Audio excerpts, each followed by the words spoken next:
Hacer historia por hacer historia en realidad no tiene ninguna ganancia, porque podemos ser muy buenos historiadores, tener todos los recursos disponibles, saber todas las técnicas, pero al final, si hacemos una de historia que no tiene un propósito, pues no va a servir para nada y nadie lo va a querer.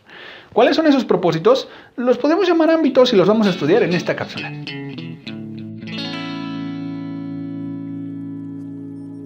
La historia como tal tiene que tener un propósito. Es decir, no podemos hacer historia porque sí. Al final de cuentas, recuerda que la historia es la ciencia que estudia el pasado para comprender el presente. Y si queremos comprender una parte específica del presente, tenemos que examinar una parte específica del pasado.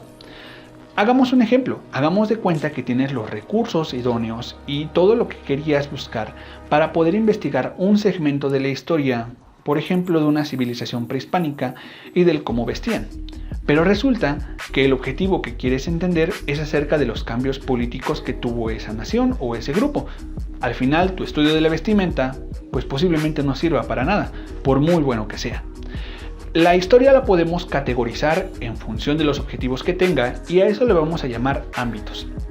Entonces, cuando examinamos los ámbitos de la historia, podemos entender para qué sirve cada una de esas partes y cómo poderlas agrupar en el momento de estudiarlas.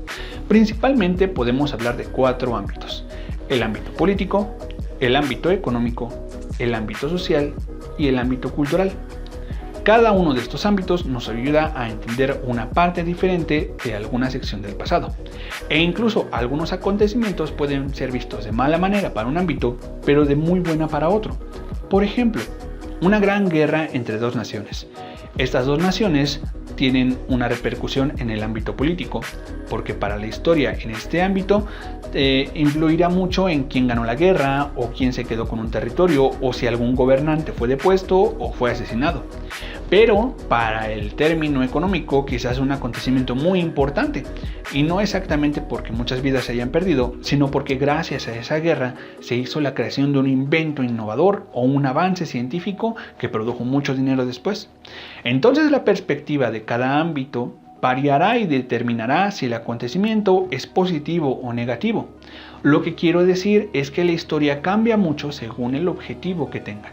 Asimismo, es importante conocer los avances sociales y culturales que tuvo cada civilización y que repercuten hoy en día.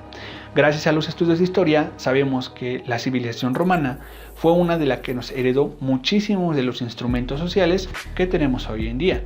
Y su importancia también está en el rango militar. En el caso de nuestro país, aún más importante es la aportación de los pueblos prehispánicos y la mezcla que tuvieron con los novohispanos, que nos dan como resultado la forma en la que somos el día de hoy. Entonces, la historia va a depender mucho del objetivo con el que tenga y la forma de agrupar este tipo de objetivos los podemos llamar ámbitos. Y los ámbitos como tal son 4 principales. ¿Cuál historia es la más importante? Todas son importantes porque nuestro presente como tal es muy amplio. ¿Cuál te decides estudiar tú? Pues esa es tu decisión. Espero que te sirvan estas cápsulas de esta semana. Nos vemos en la siguiente con mucho más historia. Sigamos viajando juntos.